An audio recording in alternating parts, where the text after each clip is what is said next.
pleased about is the rating on IMDb and Rotten Tomatoes, because that's higher than The Shawshank Redemption, which is that's a huge surprise. To have a show rated more highly than that is sort of eye-widening.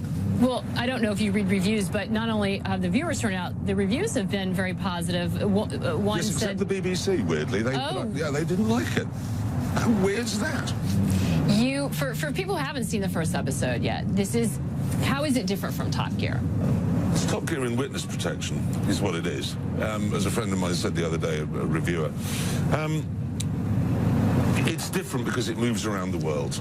That's really it. So we're hosted from a tent, which in show 1 was in Los Angeles, 2 is in Johannesburg, 3 is in England. So it moves around the world. The audiences are therefore different. But it's still James, Richard and I. So it's like if you have a glass of champagne and you have it in a bucket or a glass, it's still it's still champagne. And that's really what it is. It's a different vessel. But the show's there's different elements about the same. How are you finding working for Amazon? Have you met Jeff Bezos? What's that like? No. I had an email from him. I forgot to reply, I've just remembered. But anyway, no, he emailed us to wish us luck, which was nice. And no, I mean, Amazon, they provide the tool that enables people to see it. And then we clown around. It's an ideal scenario, really. And Amazon's idea of SVOD, you know, is very good. It seems to me to be the future.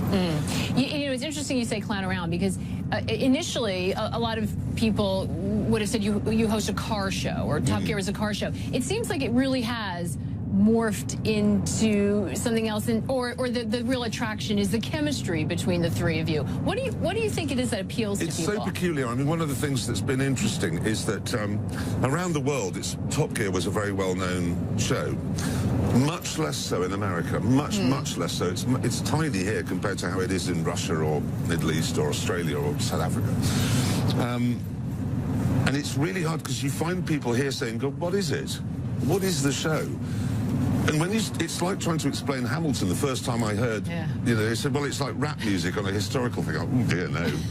But, you know, you can't get So what do you tell people when they ask what it is? It's because if you say it's 3 old men who fall over and catch fire, which is what it is, everyone goes, right, I'll be tuning in for that. If you say it's a car show, people say, oh... It's really hard to explain what it is. How important is humor? Because I love the ad that says, what could possibly go wrong? It seems that that's such an important vein in it. It is, because most TV shows, when something goes wrong, you cut, you reset, and you start again. We rejoice in failure.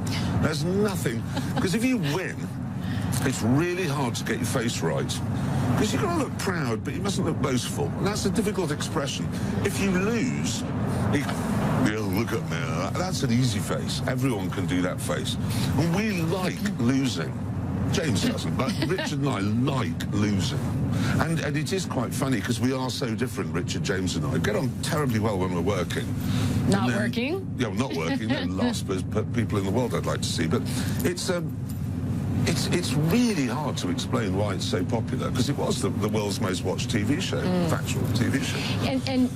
And that left a great expectation. Amazon spent a lot of money on this. Were you ever worried at any point about living up to the expectations out there? Amazon spent far less than Netflix would have you believe. It's nowhere near as expensive as people have been saying. Really? No. Do you know how much it costs to make? Of course I do. And I wouldn't tell you. We don't talk about, you know, how much money we're earning. It's just not a British thing. But way less than all the speculation. I mean, look at me. Do I look like I'm earning $300 million a year?